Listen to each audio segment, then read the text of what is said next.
all these 13 chapters of Hebrews, we see the best things mentioned, at least 3.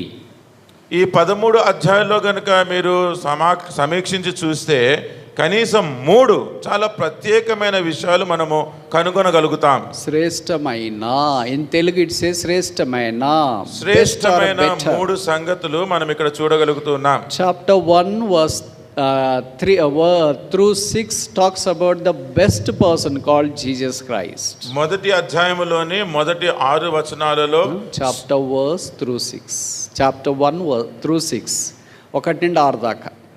మొదటి అధ్యాయములో మొదటి 6 వచనాలలో, మొదటి 6 అధ్యాయాలు it talks about the best person. మొదటి 6 అధ్యాయాలు కూడా యేసుక్రీస్తు ప్రభువారే అందరిలో శ్రేష్ఠుడు అన్న విషయాన్ని చెప్తుంది. And chapter 7 all the way down to chapter 10 we see the best priesthood. 7వ అధ్యాయం నుంచి 10వ అధ్యాయం వరకు కూడా శ్రేష్టమైన ప్రధాన యాజకుని చూస్తున్నాం.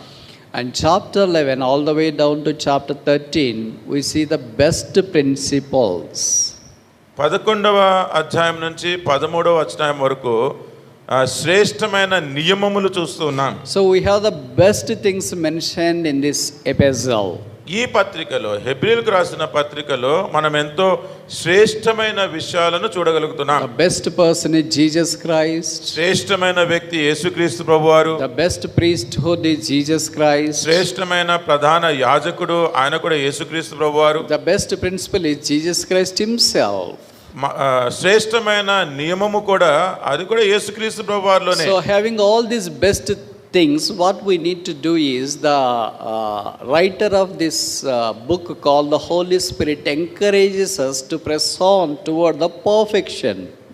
అయితే ఈ శ్రేష్టమైన విషయాల గురించి మనం ధ్యానిస్తూ ఉన్నప్పుడు ఈ పత్రికను రాయించిన పరిశుద్ధాత్మ దేవుడు మనము పరిపూర్ణము కాగలిగినట్లుగా అలా ముందుకు కొనసాగాలని ప్రోత్సహించబడుతూ ఉన్నాం. God said, be perfect as I am perfect. దేవుడు అంటున్నాడు కదా, నేను పరిశుద్ధుడనైనట్టు మీరు కూడా పరిశుద్ధులుగా ఉండండి. పరిపూర్ణుడైన ప్రకారము, నేను పరిపూర్ణమైన ప్రకారము మీరు కూడా పరిపూర్ణులై ఉండుడి. So Christian life is not just starting our life and just extinguishing over there. Okay, Christian life is just starting at the cross and then extinguishing it. క్రైస్తవ జీవితం అంటే ఏదో సిలువ దగ్గర ఆరంభించబడి అక్కడే ముగించబడుతుంది అన్నట్టుగా కాదు. But we have to go all the way up to the throne wherein we can find the perfection. మనం అందరము కూడా పరిపూర్ణులుగా కాగలుగునట్లు మనము ఆ సింహాసనము యొద్దకు మనం వెళ్తూ ఉండాలి. So one of such a persons is called Moses. అటువంటి ఒక వ్యక్తి ఆయన మోషే. We are going to talk about the call of Moses. మనము మోషే యొక్క పిలుపు ఏంటి అన్నది చూసుకుందాం. Number 1, మొదటిది Exodus chapter 3 verse 8. నిర్గమకాండము 3వ అధ్యాయము 8వ వచనం.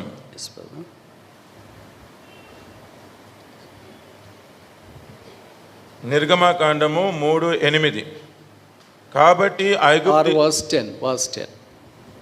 క్షమించండి 10వ వచనం. కాగా రమ్ము, నిన్ను ఫరో యొద్దకు పంపెదను, ఇశ్రాయేలీయులైన నా ప్రజలను నీవు ఐగుప్తులో నుండి తోడుకొని పోవలెననెను. This is the typical example of the heavenly call extended to Moses in order to deliver the people of Israel who were in bondages for 430 years.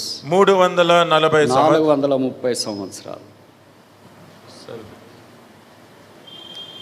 430 సంవత్సరాలు బంధకాలలో ఉండిన ఈ ఇశ్రాయేలీయులను విడిపించడానికి దేవుడు మోషేకి ఇచ్చిన ఈ పిలుపుని మనం ఇక్కడ చూస్తూ ఉన్నాం. Let my people go is the cry he has to make before the Pharaoh. నా ప్రజలను పోనిమ్మని పోవలనని అడుగుతున్నది ఆయన ఫరో ముందు ఆ ప్రార్థన చేస్తూ ఉన్నాడు. So this talks about the Moses as a liberator of the people of God. దీనిని బట్టి మనం చూస్తున్నది ఏంటి అంటే దేవుని ప్రజలను విడిపించడానికి ఉన్న వ్యక్తి మోషే. God has sent him with that mission. దేవుడు అదే ఉద్దేశంతో అదే పనితోటి మోషేను పంపించినాడు. And he did that mission to the precision and to the core.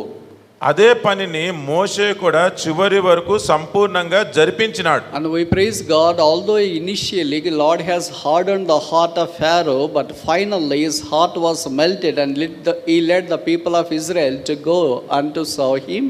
మోషే వచ్చి ఫరోని అడిగినప్పుడు ఆరంభంలో ఫరో యొక్క హృదయాన్ని దేవుడు కఠినపరిచినప్పటికీ దాని తర్వాత ఇశ్రాయేలు ప్రజలందరూ కూడా వాగ్దానం చేయబడిన ఆ దేశానికి తీసుకెళ్లాగిన వారిని విడుదల చేసినారు. We know that there are 10 plagues that struck the people of Israel as the judgment descended from God. దేవుని దగ్గర నుంచి ఎప్పుడైతే తీర్పు వచ్చిందో అప్పుడు ఐగుప్తీయుల మీద 10 తెగుళ్ళు వచ్చిన సంగతి మనందరికీ తెలుసు. And of all the 10 plagues, the last one is the death of the firstborn. But we praise God, God has made a provision for the people of Israel so that none who is firstborn in the house of Israel should perish. అయితే దేవునికి స్తోత్రములు. ఇశ్రాయేలీల గృహాలలో అయితే ఏ జ్యేష్ఠ కుమారుడు కూడా చనిపోకుండా దేవుడు ఒక ఏర్పాటు చేసినాడు. What is that provision the Lord has made? ఏంటండి దేవుడు చేసిన ఆ సదుపాయము? A blameless lamb has to be slaughtered on behalf of the house. ఒక నిర్దోషమైన గొర్రెపిల్ల వధించబడవలెను. ఒక నిర్దోషమైన గొర్రెపిల్ల అది వధించబడాలి. And the blood of it has to be sprinkled to the doorposts. ఆ చిందించబడిన రక్తము ఆ గుమ్మములకు పూయాలి. And as the judgment passes by that house, if he sees the blood of Jesus Christ posted to the posters of the doors, the judgment would pass by. ఎప్పుడైతే ఈ మరణ దూత అక్కడి నుంచి వెళ్తూ ఉంటాడో ఈ రక్తము ఏ గుమ్మముల మీద అయితే పోయబడి ఉంటుందో అది అతడు దాటిపోతాడు. That's known as a Passover. దానినే మనము పస్కా అని అంటున్నాం. And in the New Testament dispensation, we do not have the blood of the lamb. నూతన నిబంధన కాలంలో మనం చూసుకుంటే ఈ గొర్రె పిల్ల రక్తము లేదు కానీ, But we praise God for all of us, the only one lamb, the Lamb of God, who was predestinated before the world began, gone on to the cross for our behalf. భూమి పునాదులు వేయబడక ముందే మన కోసం నియమించబడిన దేవుని గొర్రె పిల్ల అయిన యేసుక్రీస్తు ప్రభువారి రక్తము మన కొరకు చిందించబడింది. దానిని బట్టి దేవునికి స్తోత్రము. He took all our sin on the cross. మన పాపమునంతా కూడా ఆయన శిలువ పైన మోసినాడు. He bore all our sin on the cross. ఆ శిలువ మీద మన పాపమును ఆయన భరించినాడు. In him was no sin. ఆయన యందు ఏ పాపము But లేదు. yet he became sin for us. అయినప్పటికీ మన నిమిత్తమైన పాపముగా He shed అయిపోయినాడు. his precious blood for us on the cross. తన ప్రశస్తమైన రక్తాన్ని శిలువలో మన కొరకు He చిందించినాడు. died for us. ఆయన మన కొరకు He was మరణించినాడు. buried, పాతి పెట్టబడినాడు, rose again, తిరిగి లేచినాడు. seated on the heavenly throne. ఆయన పరలోకంలోని సింహాసనంలో ఆసీనుడై ఉన్నాడు. And he is our great liberator. ఆయనే మన గొప్ప విమోచనకర్త. Greater than Moses is here. మోషే కంటే శ్రేష్ఠుడు ఇక్కడ ఉన్నాడు. Moses has brought liberation or liberty to the people of Israel by the blood of the Lamb, but Jesus Christ, who is greater than Moses, heavenly Moses, has brought liberty and freedom, but by his own blood. ఇశ్రాయేలీల ప్రజలనైతే గొర్రెపిల్ల రక్తము ద్వారా మోషే వారిని విడిపించినారు కానీ మనలందరినీ కూడా విడిపించడానికి యేసుక్రీస్తు ప్రభు తన రక్తాన్నే చిందించినాడు. He is greater than Moses. ఆయన మోషే కంటే శ్రేష్ఠుడు. Heavenly Moses. ఆయన పరలోకపు మోషే. And he is abiding Moses. ఆయన మనలో నిలిచి ఉండే మోషే. We don't have the earthly Moses now, but we have heavenly Moses with us. ఆయన ఇక్కడ చెప్పబడుతున్న మోషే లేకపోయినప్పటికీ పరలోకమన్న మోషే మనతో ఉన్నాడు. And secondly, రెండవది Exodus chapter 14 verse 15. నిర్గమాకాండము 14వ అధ్యాయము 15వ వచనం. Exodus chapter 14 verse 15. నిర్గమాకాండము 14:15.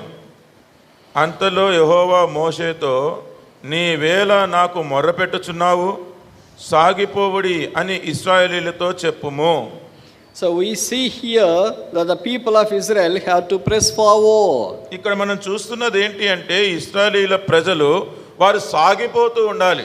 We all know that they halted over there because of the hind form of a. సాగిపోయినారన్న సంగతి మనం ఎరుగుదాం. There is no way out for them. వారు వెళ్ళడానికి మరే దారి లేదు. They cannot go back వారు వెనక్కి వెళ్ళలేరు. because the enemies are already lurking for them. ఎందుకంటే శత్రువులు అప్పటికే వారిని తరుముతూ ఉన్నారు. They do not go forward as the Red Sea is before them. ముందరికి వెళ్దామంటే అక్కడేమో ఎర్ర సముద్రం అడ్డుగా ఉంది. So behind them there is enemy and before them there is a sea. వారి వెనకాల చూస్తే శత్రువులు ఉన్నారు, ముందర చూస్తే అక్కడ సముద్రం ఉంది. Where to go? ఎక్కడికి వెళ్ళాలి? Usually we used to go on the left side or right side. వీళ్ళు ఇప్పుడు ఎడమ వైపు వెళ్ళాలా, కుడి వైపుకి వెళ్ళాలా? But the people of Israel haven't had any option like that. అటువంటి ఏ సదుపాయం కూడా ఇశ్రాయేలీయులకు లేదు. Because they are led by Moses. వాళ్ళు మోషే ద్వారా నడిపించబడుతున్నారు. What God told to Moses? మోషేకి దేవుడు ఏం చెప్పినాడు? Go forward. ముందుకి కొనసాగి వెళ్ళు. Moses was a leader for them. మోషే వారందరికీ ఆయన నాయకుడు. He led them going before them. వారికంటే ముందుగా ఉండి వారిని నడిపిస్తూ ఉండినాడు. No matter how big the trouble was. అక్కడ సమస్య ఎంత పెద్దదైనప్పటికీ సరే. But he was such a leader standing before the people of Israel. వారందరి ముందు కూడా ఆయన గొప్ప నాయకుడిగా నిలుచొని ఉన్నాడు. So they సముద్రమును కూడా దాటినారు. They came victoriously.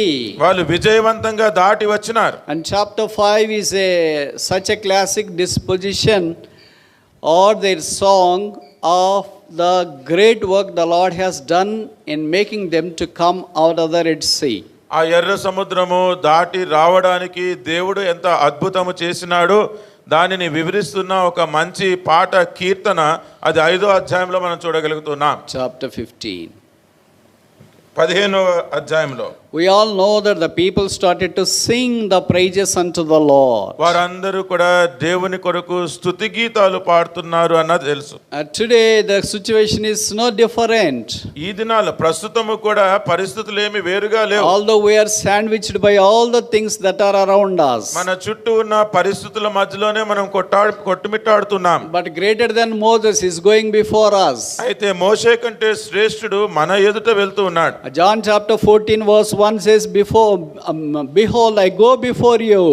యోహాను సువార్త 14వ అధ్యాయం 1వ వచనంలో నేను మీకు ముందుగా పోవుచున్నాను అన్నాడు. And we know that as a shepherd he goes before the sheep. మనకి ఒక కాపరిగా ఆయన గొర్రెలకు ముందుగా ఆయన వెళ్తూ ఉన్నాడు. And the Bible says, my sheep shall hear my voice. Bible చెప్తుంది కదా, నా గొర్రెలు నా మాట వినును. You see, this how he leads us through all these perilous situations in our lives. మనం ఎదుర్కొనే మరి క్లిష్టమైన పరిస్థితులు అన్నిటి గుండా కూడా ఈ రీతిగా ఈయనే మనలను నడిపించేవాడిగా ఉన్నాడు. Liberty doesn't guarantee us such a path on the red carpet. స్వాతంత్రము అనేది ఏదో మనకి పూలబాటలో మనం ఎలాగ వెళ్ళిపోతూ ఉండాలన్నట్టుగా ఉండదు. Liberty also pays a way which is very tough sometimes for us to pass through. స్వాతంత్రం అనేది కొన్నిసార్లు మనం ముందుకు వెళ్ళాలి అంటే ఎన్నో కఠినమైన పరిస్థితులను ఎదుర్కొనేదిగా కూడా ఉంటుంది. But we praise God, he goes before us. అయితే దేవునికి స్తోత్రములు, ఆ దేవుడే మనకి ముందుగా వెళ్తూ ఉంటాడు. He makes no mistake. ఆయన ఎటువంటి పొరపాటు చేయడు. He is our pathfinder and path breaker. ఆయనే మనకు మార్గము చూపువాడు, మార్గమును సరళము చేయవాడు ఆయనే. And leadeth us into the destination and final goal. ఆయన మన గురి యొద్దకు మనలను నడిపించి మన గమ్యాన్ని చేర్చేవాడు. And thirdly, మూడవదిగా Exodus chapter 19 verse 25. నిర్గమకాండము 19వ అధ్యాయము 25వ వచనం. Exodus chapter 19 verse 25. నిర్గమకాండము 19వ అధ్యాయము 25వ వచనం. మోషే ప్రజల యొద్దకు వెళ్ళి ఆ మాట వారితో చెప్పెను. We all know that chapter 20 talks about the 10 commandments God has given to Moses. నిర్గమకాండములో ఉన్న 20వ అధ్యాయము దేవుడు మోషేకు ఇచ్చిన 10 ఆజ్ఞల గురించి చెప్తుంది అని మనకందరికీ తెలుసు. Moses is unique for a number of reasons, and one of the reasons is this, that he is a lawgiver for the people of Israel. మోషే అందరికంటే అసమానమైన ప్రత్యేకమైన వ్యక్తి అని చెప్పుకోవచ్చు. దాంట్లో ఒక కారణం ఏంటి అంటే దేవుని ప్రజలకు ఆయన ధర్మశాస్త్రాన్ని 10 ఆజ్ఞలను ఇచ్చిన వ్యక్తి. This was a unique virtue the Lord has given and bestowed upon Moses. మోషేకు దేవుడు అనుగ్రహించిన ఎంతో అసాధారణమైన ఒక విశిష్టమైన గుణము లేకపోతే ప్రత్యేకత అని మనం చెప్పుకోవచ్చు. Although he gave commandments to Adam as well, ఆదాముకు కూడా దేవుడు ఆజ్ఞలు ఇచ్చినప్పటికీ but not the way he has but not in the format he has given to Moses. అయితే మోషేకు ఏ రీతిగా ఆయన ఆజ్ఞలు ఇచ్చినాడో అటువంటి రీతిలో ఆదాముకి ఇవ్వలేదు ఆయన. But here is something different and unique, indispensable.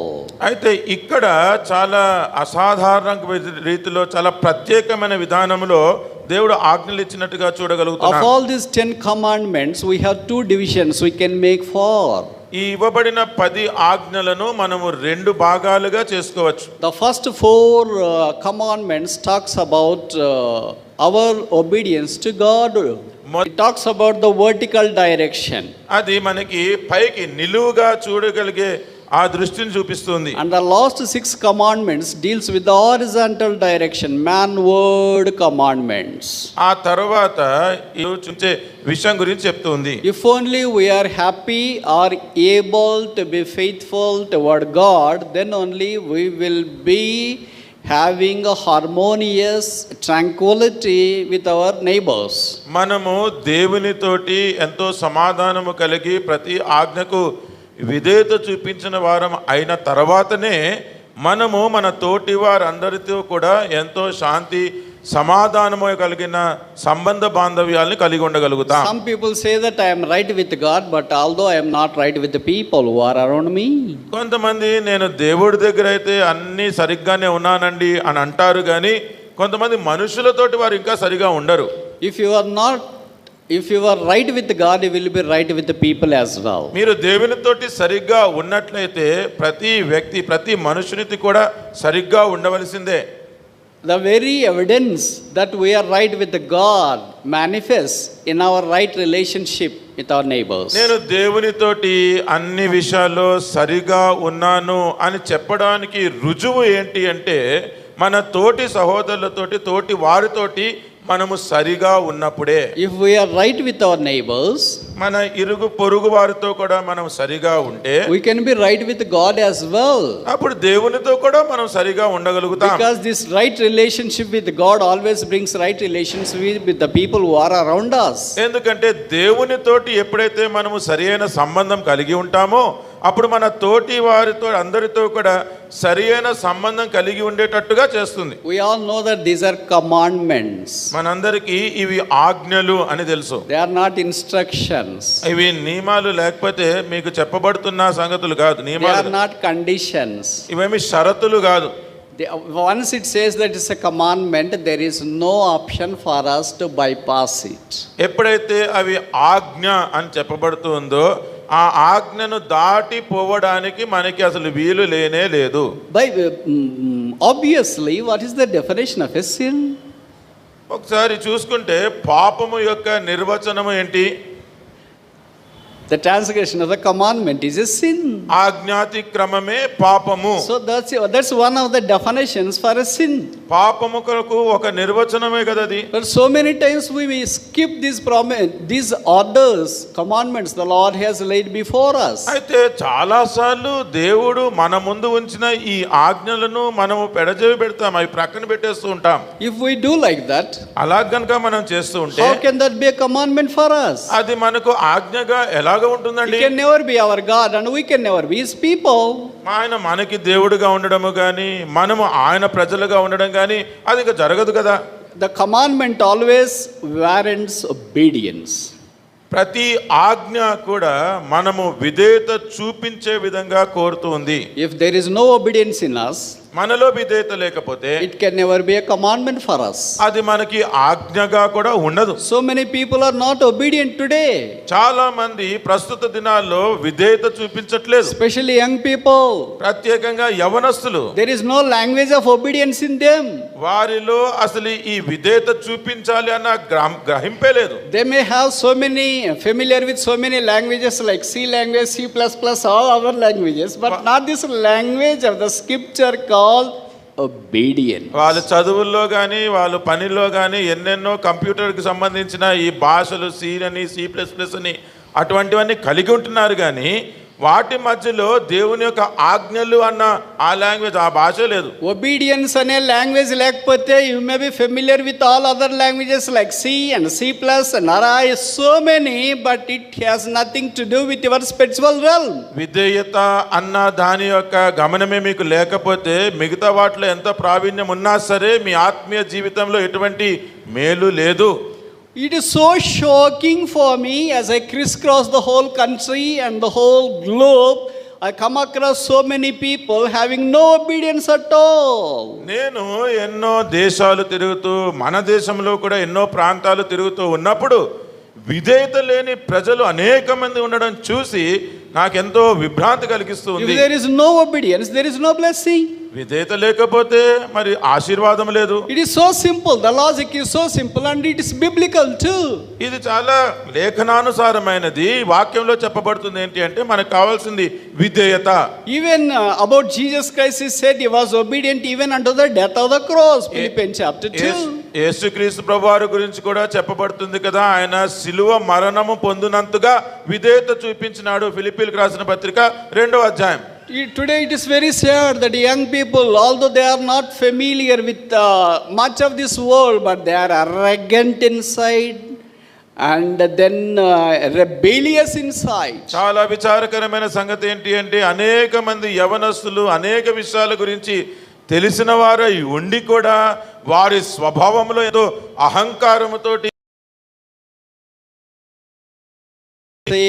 Pride goeth before destruction. Bible చెప్తుంది నాశనమునకు ముందు గర్వము పోవును. We expect none of you to succumb the destruction.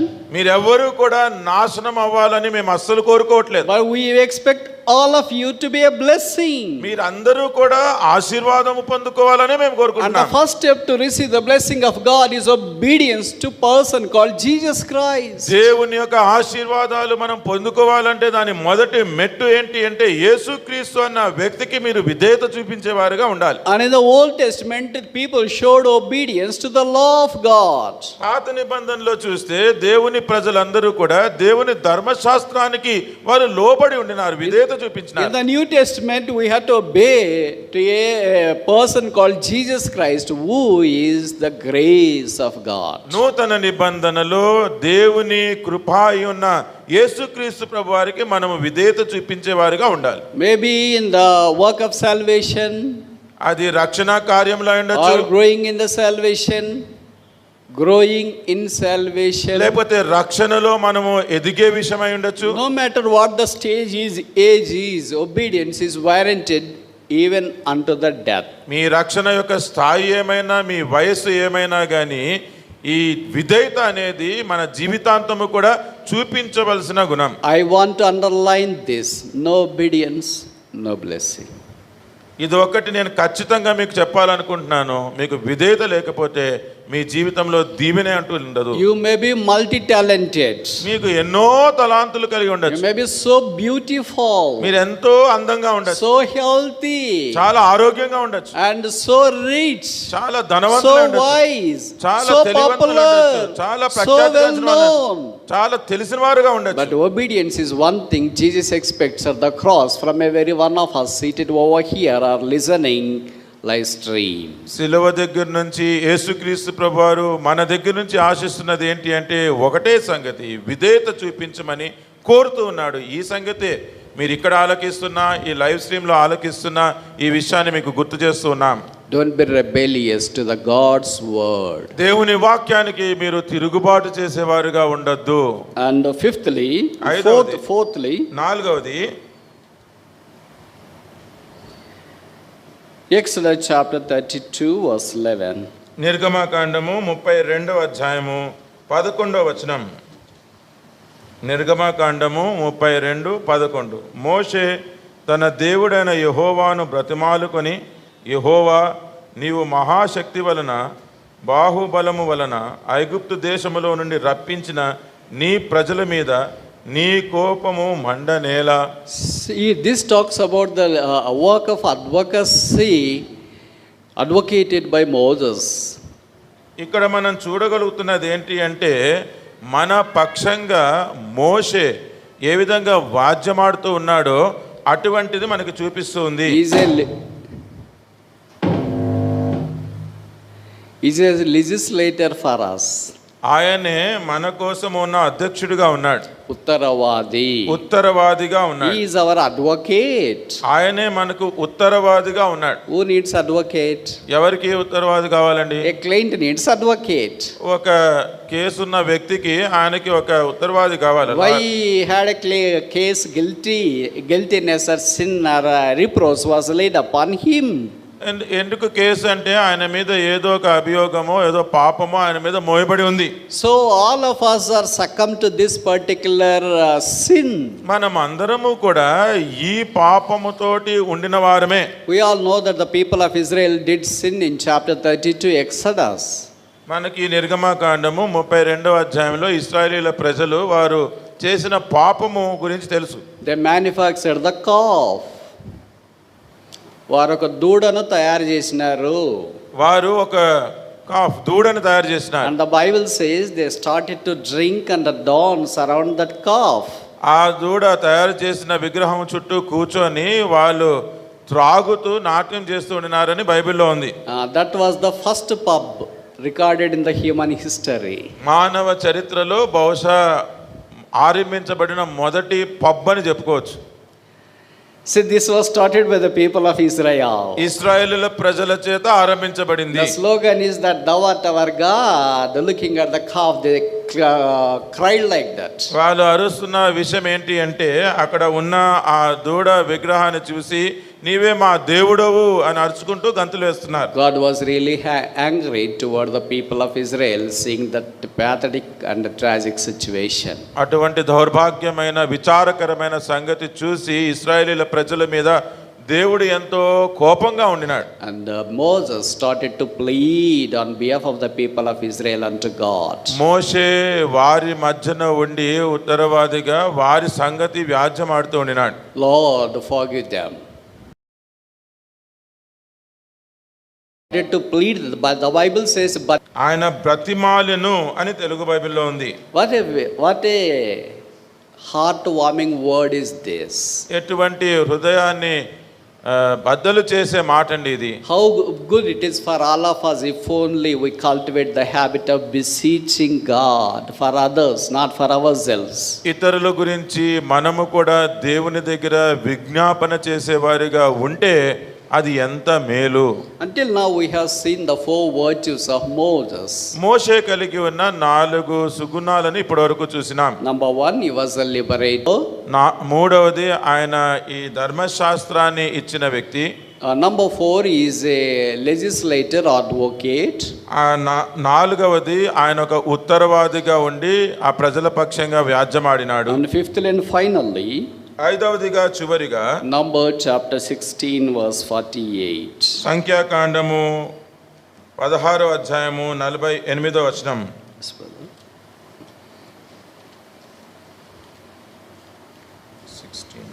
48. సంఖ్యాకాండము 16వ అధ్యాయము 48వ వచనం. అతడు చచ్చిన వారికిని బ్రతికి ఉన్న వారికిని మధ్యను నిలబడగా తెగులు ఆగెను. What a position he has taken. ఎటువంటి స్థానం ఆయన తీసుకున్నాడో చూడండి.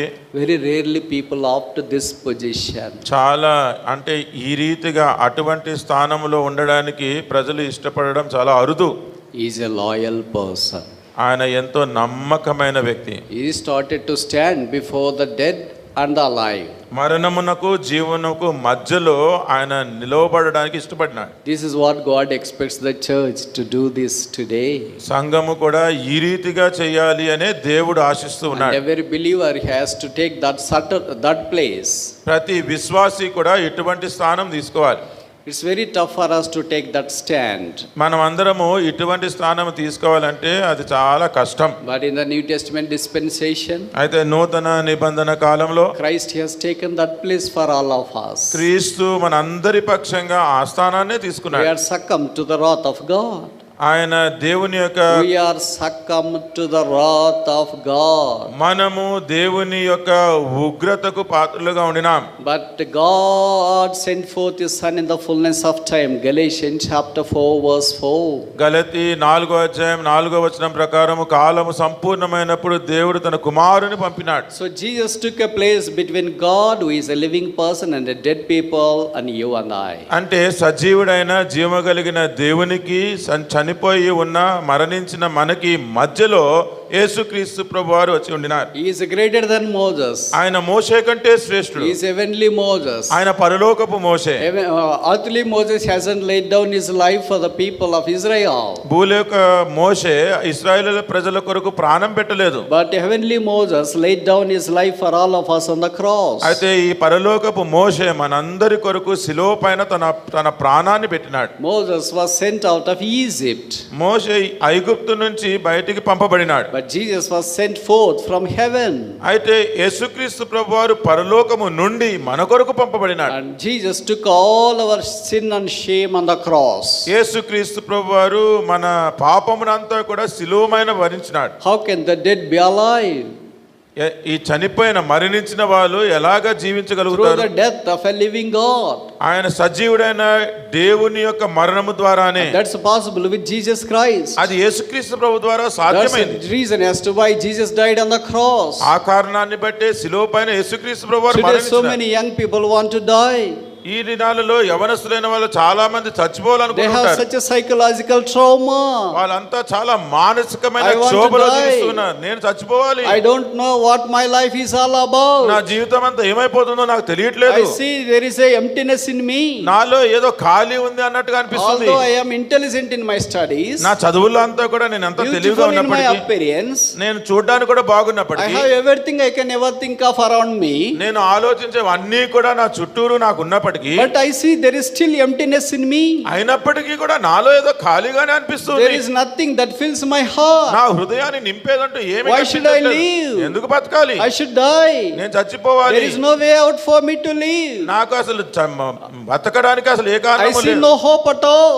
ఏ నిరీక్షణ కూడా లేదు. Is this your situation today? ఇదేనా మీ పరిస్థితి కూడా? You came like that? ఖాళీగా మీకు Or are వచ్చారా? you watching the message with such a motive in your heart? ఇటువంటి ఆలోచన మీ హృదయంలో కలిగి ఉండి మీరు ఇక్కడ ఆన్లైన్ లో The చూస్తున్నారా? Bible says, do not do that for yourself. నేను చెప్పేది ఏంటంటే మీ కొరకు ఆ రీతిగా చేసుకోవద్దు. Bible says that do no harm unto thyself. Bible చెప్తుంది కదా, మీకు మీరు ఎటువంటి హాని చేసుకోవద్దు. And there is a person who died for you. మీ కొరకు మరణించిన ఒక వ్యక్తి ఉన్నాడు. In him was no sin, ఆయన యందు ఏ పాపము but he లేదు. became sin for us. మన కొరకే ఆయన పాపముగా If you అయినాడు. die, the Bible says you will go to hell.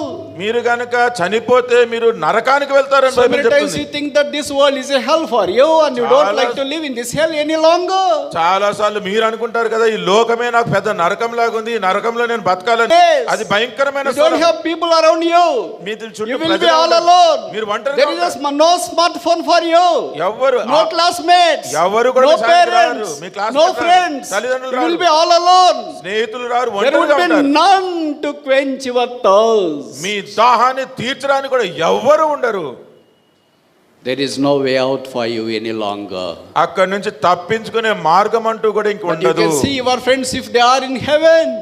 ఒకవేళ పరలోకములో మీ స్నేహితులు ఉన్నట్టుగా మీరు చూస్తే You can see them. అక్కడ మీరు But చూడొచ్చు, you cannot go there. కానీ మీరు They వెళ్ళలేరు. cannot come to you. వారు మీ You దగ్గరికి will be రాలేరు. in a helpless situation. మీరు నిస్సహాయమైన You పరిస్థితిలో may ఉంటారు. cry, help me, help me, help me. నాకు ఏదైనా సహాయం చేయని మీరు అరుస్తుంటారేమో, But none would be helping over there. కానీ ఎవరు కూడా మీరు అక్కడ సహాయం There you చేయరు. would be regretting, thinking that why did I commit suicide? అక్కడ వచ్చి నేను ఎందుకు కనుక ఆత్మహత్య చేసుకుని ఇక్కడికి వచ్చాను I అని should have stayed పశ్చాత్తాపడు. there on the earth. నేను ఇంట్లోనే ఉంటే బాగుండేది కదా. That would be a far better hell than this. ఇక్కడ ఉండడం కంటే ఇంట్లో ఉండడమే చాలా బాగుండేది. That hell is okay, I can bear. అయితే ఇంకా ఇక్కడే నేను ఉండేది.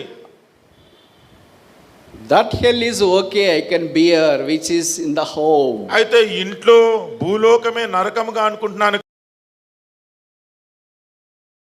అనుకుంటా. అది నేను భరించగలను, ఇది నేను అది భరించలేకపోతున్నాను. భరించగలను కానీ ఇది నేను భరించలేకపోతున్నాను. That would be a terrible place. అది చాలా భయంకరమైన The స్థలం. Bible place is a place of tormentation. Bible చెప్తుంది అక్కడ చాలా వేదన శ్రమ ఉండే స్థలం అది. And you will be all alone. మీరు ఒంటరిగా ఉంటారు అక్కడ. Gnashing of teeth. మీ పండ్లు And కొరుకుంటుంటారు. fire. ఆ అగ్నిలో What happens for you at this age to commit suicide and go to hell? ఈ వయసులో ఆత్మహత్య చేసుకొని నరకానికి వెళ్తే ఏమవుతుందండి? ఎందుకు ఆ బతుకు? ఆ బతుకు ఎందుకు ఇంకా? Jesus gave life for you. యేసుక్రీస్తు ప్రభువారు మీ కొరకు ప్రాణం Your పెట్టినాడు. life is precious. మీ ప్రాణము ఎంతో Jesus ప్రశస్తమైనది. loves you. యేసు మిమ్మల్ని Jesus cares ప్రేమిస్తున్నాడు. for you. Yesu Prabhu me Jesus కొరకు wants to ఆశ clean కలిగి you ఉన్నాడు. from all your sin. మీ పాపములన్నిటి నుంచి ఆయన శుద్ధి In చేయాలనుకుంటున్నాడు. Jesus there is hope. యేసు ప్రభువులోనే నిరీక్షణ ఉంది. Colossians chapter 1 verse 27 says Christ the hope of glory. కొలీసీలకు రాసిన పత్రిక 1వ అధ్యాయం 27వ వచనంలో క్రీస్తు మన కంటే పెద్దదైన తుఫానే కాదు. No pain is greater than the pain Jesus has endured for us on the cross. మన కొరకు సిలువలో యేసుక్రీస్తు ప్రభువారు ఎటువంటి బాధ సహించినాడో ఆ బాధ కంటే ఎక్కువ బాధ మనకి ఎవరికీ No లేదు. suffering is bigger than the suffering Jesus has took on the cross. ఆ సిలువ పైన యేసుక్రీస్తు ప్రభువారు పడిన వేదన కంటే మనం భరిస్తున్న వేదన He ఏమాత్రము లేదు. bore all of us sin on the cross. ఆయన మన పాపమునంతా కూడా And సిలువ the Bible says he was marred beyond recognition. ఆ బైబిల్ చెప్తుంది ఆయన గుర్తుపట్టడానికి కూడా వీలు లేకుండా ఉంది. And the Bible says in him was no comeliness. ఆయన ముఖములో ఎటువంటి ఆయన స్వరూపము లేదు. స్వరూపం లేకుండా అయిపోయినాడు. And he died on the cross. ఆ సిలువలో మన కొరకు He మరణించినాడు. was buried, పాతి rose పెట్టబడ్డాడు, again, తిరిగి లేచినాడు. and seated on the heavenly throne. ఇప్పుడు ఆయన పరలోకములో And సింహాసనాసీనుడై the ఉన్నాడు. Bible says the blood of Jesus Christ cleanseth us from all our sin. Bible చెప్తుంది యేసు రక్తము ప్రతి పాపము నుండి మనలను పవిత్రులుగా చేయును. No matter who you are, మీరు ఎవరైనప్పటికీ సరే God wants you to be in his house. దేవుడు ఆయన ఇంటిలో మీరు ఉండాలని కోరుతున్నాడు. What is his house? ఆయన ఇల్లు ఏంటి? His house is not just a structure. ఆయన ఇల్లు ఏదో ఒక కట్టడం కాదు. His house is a place where the purchased people by the blood of Jesus Christ are assembling, flocking around. ఎవరైతే యేసుక్రీస్తు ప్రభు రక్తము ద్వారా కొనబడి వారందరూ కూడా సమాజంగా Be part of that family. మీరు కూడా ఆ కుటుంబంలో సభ్యులుగా You ఉండవచ్చు. can be member of that house. అటువంటి ఇంటిలో సభ్యులుగా మీరు ఉండొచ్చు. There is no membership other than believing that Jesus died for you. యేసుక్రీస్తు ప్రభువు నా కొరకే మరణించినాడు అని విశ్వసించడానికంటే మెంబర్షిప్ కట్టేదంటే ఇంకేం ఉండదు. How long you postpone this decision? ఇంకెంత కాలము ఇటువంటి తీర్మానాన్ని మీరు How వాయిదా long you వేస్తుంటారు? reject Jesus Christ? యేసుక్రీస్తు ప్రభువును ఇంకా ఎంత కాలం మీరు Today is the day తృణీకరిస్తుంటారు? of salvation. నేడే రక్షణ దినం. Look at the cross. సిలువ తట్టు చూడండి. Could anybody die for you? నీ కోసం ఎవరైనా చనిపోయినాడా? Could anybody shed his blood for you? ఎవరైనా నీ కొరకు రక్తం Could కార్చినారా? anybody takes your shame and sin on him? నీ అవమానమును నీ పాపమును ఎవరైనా నీ కొరకు భరించినారా? Could anybody take your curse? నీ శాపమును ఎవరైనా నీ దగ్గర It's నుంచి only one తీసుకున్నారా? person. అది కేవలం ఒక వ్యక్తి In మాత్రమే. him was no sin, ఆయన యందు పాపము లేదు. but he became sin for us. మన కొరకు ఆయన పాపముగా He's a అయినాడు. blessed person, ఆయన ధన్యకరమైన వ్యక్తి. but he became curse for us on the cross. అయితే మన కొరకు సిలువలో ఆయన శాపగ్రాహిగా This అయిపోయినాడు. is the love of Jesus Christ. ఇది యేసుక్రీస్తు ప్రభువారు చూపించే ప్రేమ. Selfless love. అది అసలు తన గురించి ఆలోచించలేని ప్రేమ, నిస్వార్థమైన ప్రేమ, నిస్వార్థమైన ప్రేమ, heavenly love, పరలోకపు ప్రేమ, abiding love, అది మనలో నిలిచి ఉండే ప్రేమ, saving love, రక్షించే ప్రేమ, searching love, వెదికే ప్రేమ, cleansing love, శుద్ధి చేసే ప్రేమ, embracing love, కౌగిలించుకునే ప్రేమ, heavenly love, పరలోకపు ప్రేమ, everlasting love, నిత్యము ఉండే ప్రేమ, non-perishing love, ఎప్పుడు కదించబడే ప్రేమ, incorruptible love, అది incredible love, ఎట్టి కలుషితం లేని love Prema, that goes beyond human understanding, మన